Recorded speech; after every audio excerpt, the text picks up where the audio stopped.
வணக்கம். நீங்கள் இணைந்திருப்பது உதயன் டிஜிட்டல் வலையொலியின் இரவு நேர பிரதான செய்திகளுடன். செய்தி தொகுப்பு உதயன் டிஜிட்டல் செய்தி பிரிவு. செய்திகள் வாசிப்பவர் லிஷா தரணேஸ்வரன். தொடர்பான உள்நாட்டு செய்திகள். இலங்கை தமிழரசு கட்சியின் அனைத்து பொறுப்புகளையும் துறப்பதற்கு அதன் தலைவர் மாவை சேனாதிராசா தீர்மானித்துள்ளதாக தகவல் வெளியாகியுள்ளது. மாவை சேனாதிராசா பதவியை துறந்தாலும் கட்சி உறுப்பினராக தொடர்ந்தும் பதவி வகிப்பார் என தெரிவிக்கப்படுகின்றது. நாடாளுமன்ற தேர்தலில் போட்டியிடுவதற்கான தமிழரசு கட்சியின் வேட்பாளர்களின் இறுதிப் பட்டியலை நியமன குழு நேற்று வெளியிட்டுள்ளது. குறித்த பட்டியலில் புதுமுகங்கள் மற்றும் எம்.ஏ. சுமந்திரன் சார்பானோருக்கே வாய்ப்பளிக்கப்பட்டுள்ளதாக குற்றச்சாட்டுகள் எழுந்துள்ளன. இதைத் தொடர்ந்து கட்சியின் இந்த முடிவு தொடர்பில் கட்சி உறுப்பினர்கள் உள்ளிட்ட பலர் அதிருப்தியில் உள்ளதாக கட்சி வட்டாரங்கள் தெரிவிக்கின்றன. இந்த நிலையில் இலங்கை தமிழரசு கட்சியின் அனைத்து பதவி மற்றும் பொறுப்புகளில் இருந்தும் விலகுவதாக ஜனாதிபதி சட்டத்தரணி கே.வி. தவராசா கட்சி தலைமைக்கு எழுத்து மூலம் அறிவித்தல் விடுத்துள்ளார். இதன்படி இலங்கை தமிழரசு கட்சியின் கொழும்பு கிளை தலைவர் பதவி, இலங்கை தமிழரசு கட்சியின் சட்டக்குழு தலைவர், மத்திய குழு உறுப்பினர் ஆகிய அனைத்து பொறுப்புகளில் இருந்தும் விலகுவதாக அவர் குறிப்பிட்டுள்ளார். மேலும் முன்னாள் நாடாளுமன்ற உறுப்பினர் எம்.ஏ. சுமந்திரன் தலைமையிலான ஊடக சந்திப்பை புறக்கணித்து முன்னாள் நாடாளுமன்ற உறுப்பினர் சிவஞானம் ஸ்ரீதரன் வெளியேறி சென்ற சம்பவம் பேசு பொருளாகியுள்ளது. வவுனியாவில் இடம்பெற்ற எம்.ஏ. சுமந்திரன் தலைமையிலான ஊடக சந்திப்பை புறக்கணித்து முன்னாள் நாடாளுமன்ற உறுப்பினர் சி ஸ்ரீதரன் அவர்கள் வெளியேறி சென்ற சம்பவம் பேசு பொருளாகியுள்ளது. வவுனியா 2ஆம் குறுக்கு தெரிவில் உள்ள விருந்தினர் விடுதியில் நேற்று தமிழரசு கட்சியின் வேட்பாளர் தெரிவு குழுவின் கலந்துரையாடல் இடம்பெற்றது. இதன்பின் ஊடக சந்திப்பில் முன்னாள் நாடாளுமன்ற உறுப்பினரும் கட்சியின் பேச்சாளருமான எம்.ஏ. சுமந்திரன் அமர்ந்து கொண்டு குறித்த சந்திப்பில் கலந்து கொள்ளுமாறு முன்னாள் நாடாளுமன்ற உறுப்பினர் சி ஸ்ரீதரனை அழைத்துள்ளார். ஆனால் அவர் ஊடக சந்திப்பில் கலந்து கொள்ளாமல் வெளியேறியுள்ளார். இதன்போது பொதுச் செயலாளர் ப. சத்தியலிங்கம் அழைத்திருந்தார். ஆனால் அவர் ஊடக சந்திப்பில் கலந்து கொள்ள மறுப்பு தெரிவித்துள்ளார். இந்த நிலையில் கட்சியின் இளைஞர் அணி தலைவர் கி. சேயோன் மற்றும் ரஞ்சினி ஆகியோர் ஸ்ரீதரனை கையால் பிடித்து இழுத்து அமருமாறு கோரிய போதும் அவர் அதை ஏற்காது அங்கிருந்து வெளியேறி சென்றுள்ளதாக கூறப்படுகின்றது. இதனை அடுத்து எம்.ஏ. சுமந்திரன் பொதுச் செயலாளர் ப. சத்தியலிங்கத்துடன் இணைந்து ஊடக சந்திப்பை நடத்தியிருந்தமை குறிப்பிடத்தக்கது.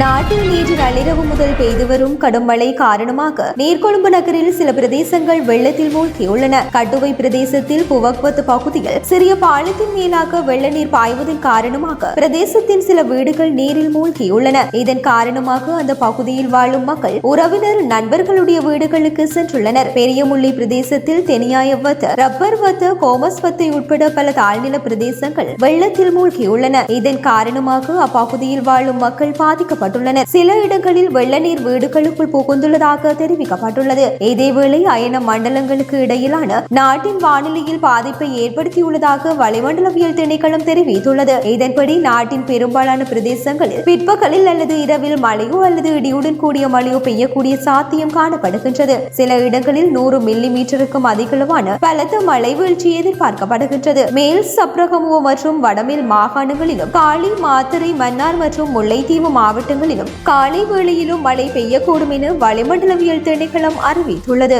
ஹங்கல்ல மற்றும் கம்பகா பகுதியில் நிதி மோசடியில் ஈடுபட்ட 40 வெளிநாட்டவர்கள் குற்றப்புலனாய்வு திணைக்களத்தினரால் கைது செய்யப்பட்டுள்ளனர். குறித்த திணைக்களத்துக்கு கிடைத்த தகவலின் அடிப்படையில் மேற்கொள்ளப்பட்ட சுற்றிவளைப்பின் போதே ஹங்வெல்லவில் உள்ள தனியார் விடுதியொன்றில் வைத்து அவர்கள் கைது செய்யப்பட்டுள்ளனர். சமூக வலைதளங்களூடாக இவர்கள் நிதி மோசடியில் ஈடுபட்டுள்ளதாக போலீசார் தெரிவித்துள்ளனர். கைதானவர்களில் சீனாவை சேர்ந்த 29 ஆண்களும் ஒரு பெண்ணும், இந்தியாவை சேர்ந்த 3 பெண்களும் ஒரு ஆணும், தாய்லாந்தை சேர்ந்த 2 ஆண்களும் 4 பெண்களும் அடங்குவதாக போலீஸ் ஊடக பிரிவு தெரிவித்துள்ளது. இதேவேளை தடயவியல் பரிசோதனைக்காக 499 கையடக்க தொலைபேசிகளும் 25 மடி கணனிகளும் அவர்களிடமிருந்து கைப்பற்றப்பட்டதாக காவல்துறை ஊடக பிரிவு தெரிவித்துள்ளது.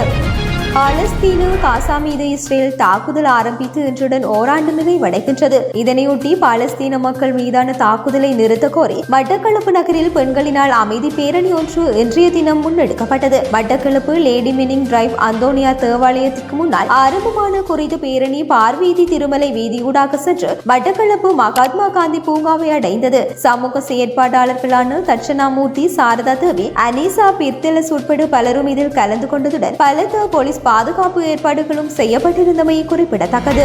யாழ் மானிப்பாய் போலீஸ் பிரிவுக்கு உட்பட்ட ஆணைக்கோட்டையில் நேற்றைய தினம் ஆணொருவரின் சடலம் உருக்குலைந்த நிலையில் மீட்கப்பட்டுள்ளதாக போலீசார் தெரிவித்துள்ளனர். ஆணைக்கோட்டை சோமசுந்தரம் வீதியை சேர்ந்த தம்பையா சிவனேஸ்வரன் என்ற 42 வயதுடைய நபரை சடலமாக மீட்கப்பட்டவர் என தெரிய வந்துள்ளது. குறித்த நபர் வீட்டில் தனியாக வசித்து வந்த மனநலம் குன்றிய ஒருவர் என ஆரம்பகட்ட விசாரணையில் தெரிய வந்துள்ளதுடன் அவர் 4 தினங்களுக்கு முன்னர் தவறான முடிவெடுத்திருக்கலாம் என போலீசார் சந்தேகம் வெளியிட்டுள்ளனர். சடலம் மிகவும் உருக்குலைந்து காணப்பட்ட நிலையில் அவரது சடலம் மீதான மரண விசாரணைகளை திடீர் மரண விசாரணை அதிகாரி ஜெயபாலசிங்கம் மேற்கொண்டுள்ளதுடன் உடற்கூற்று பரிசோதனைகளுக்காக சடலம் யாழ்ப்பாண போதனா மருத்துவமனைக்கு கொண்டு செல்லப்பட்டுள்ளதாகவும் இது தொடர்பில் மானிப்பாய் போலீசார் மேலதிக விசாரணைகளை மேற்கொண்டு வருகின்றதாகவும் குறிப்பிடப்படுகின்றது. தொடர்பான இந்திய செய்திகள். நவராத்திரியை முன்னிட்டு பிரதமர் மோடி எழுதியுள்ள கர்பா பாடல் சமூக வலைதளங்களில் பேசுபொருளாக மாறியுள்ளது. கர்பா என்பது பாரம்பரியமான குஜராத் நடனமாகும். முக்கியமாக நவராத்திரி காலத்தில் இடம்பெறும் நடன வகையாகும். இதுகுறித்து அவர் எக்ஸ் சமூக வலைதளத்தில் வெளியிட்டுள்ள பதிவில் கூறியுள்ளதாவது: இது நவராத்திரியின் புனிதமான நாள். அன்னை துர்கா மீதான பக்தியால் ஒன்றுபட்டு பக்தர்கள் பல்வேறு வகைகளில் வழிபாடு நடத்தி வருகின்றனர். அன்னையின் சக்தி மற்றும் கருணைக்கு மரியாதை செலுத்தும் வகையில் ஆவடிக்கலை என்ற தலைப்பில் கர்பா பாடல் ஒன்றை எழுதியுள்ளேன். நமக்கு துர்காவின் ஆசீர்வாதம் எப்போதும் இருக்கட்டும் என அப்பதிவில் பிரதமர் மோடி கூறியுள்ளார். கடந்த ஞாயிற்றுக்கிழமை நடைபெற்ற விமான சாகச நிகழ்ச்சியை பார்க்க சென்றவர்களில் குறைந்தது 5 பேர் வரை உயிரிழந்துள்ளதாக குற்றம் சாட்டப்பட்டுள்ளது. ஆனால் தமிழ்நாட்டு அரசு இதனை மறுத்துள்ளது. இந்திய விமானப்படையின் 92 ஆண்டு கொண்டாட்டத்தை முன்னிட்டு சென்னை மெரினா கடற்கரையில் விமானப்படையினர் சாகச நிகழ்ச்சியை அக்டோபர் 6 நடத்துகின்றனர்.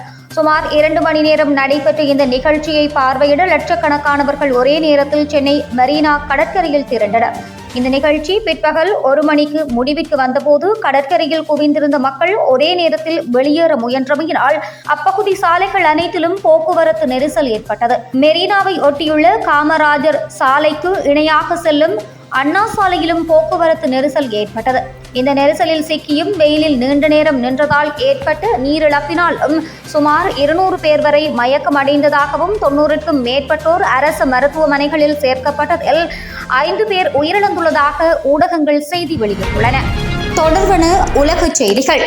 பாகிஸ்தானின் கராச்சியில் உள்ள ஜின்னா சர்வதேச விமான நிலையம் அருகே கடந்த ஞாயிற்றுக்கிழமை இரவு நடத்தப்பட்ட தற்கொலை தாக்குதலில் 2 சீன பிரஜைகள் கொல்லப்பட்டதுடன் 10 பேர் காயமடைந்துள்ளனர். இந்த தாக்குதலில் உயிரிழந்த 3வது உடல் இன்னும் அதிகாரப்பூர்வமாக அடையாளம் காணப்படவில்லை. இது தற்கொலைதாரியினுடையதாக இருக்கலாம் என்று கருதப்படுகின்றது. பாகிஸ்தானில் உள்ள சீன தூதரகம் நாட்டின் சிந்து மாகாணத்தில் மின் உற்பத்தி திட்டத்தில் பணிபுரியும் சீன பொறியாளர்களின் தொடரணியை குறிவைத்து நடத்தப்பட்ட பயங்கரவாத தாக்குதல் என்று தெரிவித்துள்ளது. இந்த தாக்குதலுக்கு பிரிவினைவாத பாலஸ்தீன் விடுதலை ராணுவம் பொறுப்பேற்றுள்ளது. இன்றைய தினம் அந்த குழு வெளியிட்ட அறிக்கையில் கராச்சி விமான நிலையத்தில் இருந்து வரும் சீன பொறியாளர்கள் மற்றும் முதலீட்டாளர்களின் உயர்மட்ட தொடரணி மீது குறிவைத்ததாக கூறியது. இந்த தாக்குதல் வாகனத்தில் ஏற்றப்பட்ட மேம்படுத்தப்பட்ட வெடிக்கும் சாதனத்தை பயன்படுத்தி நடத்தப்பட்டது என்று ராய்ட்டர்ஸ் செய்தி வெளியிட்டுள்ளது. கடந்த ஞாயிற்றுக்கிழமை உள்ளூர் நேரப்படி 11 மணியளவில் தாக்குதல் நிகழ்ந்தது. பாகிஸ்தான் பிரதமர் ஷெரீப் இந்த தாக்குதலை கொடூரமான செயல் என்றும் சீன மக்களுக்கு தனது இரங்கலையும் தெரிவித்தார். எங்கள் சீன நண்பர்களை பாதுகாப்பதில் பாகிஸ்தான் உறுதியாக உள்ளது என்று அவர் எக்ஸ் பதிவில் தெரிவித்துள்ளார். கராச்சிக்கு அருகிலுள்ள போர்ட் காசிமில் 2 நிலக்கரி மின் உற்பத்தி நிலையங்களை உருவாக்குவதை நோக்கமாக கொண்ட சீன நிதியுதவி நிறுவனமான போர்ட் காசிம் பவர் ஜெனரேஷன் கோ லிமிடெட் நிறுவனத்தின் ஒரு பகுதியாக பொறியாளர்கள் இருந்ததாக சீன தூதரகம் தெரிவித்துள்ளது.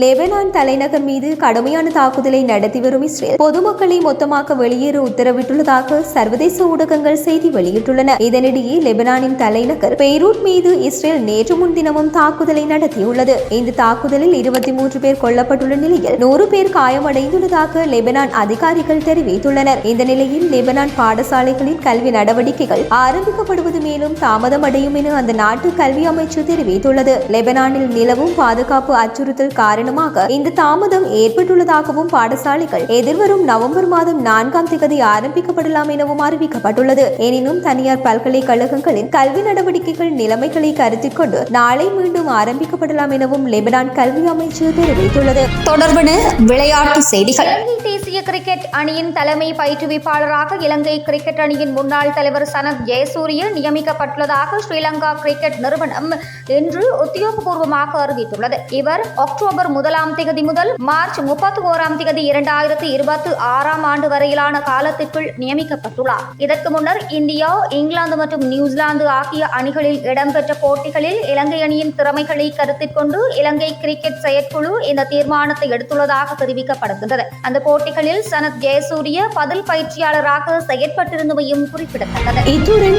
உதயம் டிஜிட்டல் வலையொலியின் இரவு நேர பிரதான செய்திகள் நிறைவடைகின்றன. தொடர்ந்தும் நாளை காலை நேர செய்திகளுடன் இணைந்திருக்கலாம்.